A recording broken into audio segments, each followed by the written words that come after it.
Je mi ľúto vašich pocitov, že sme vás donútili ísť na tento test.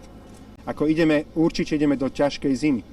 Ako to nie je o tom zase naozaj taký falošný pocit nejakej spokojnosti, že však jasne, teda dobre, vytrpeli sme si jeden víkend, možno ešte bude druhý a potom salám parky a všetci akože slobodní, rúška dole a ruka hore.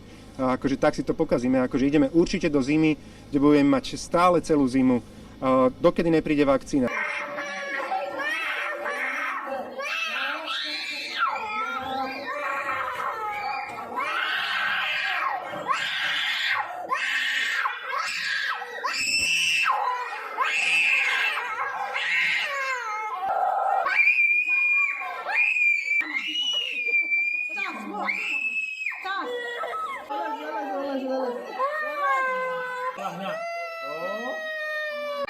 Aj rúška v interiéri, aj rúška v exteriéri, aj nebudú hromadné nejaké tie podujatia,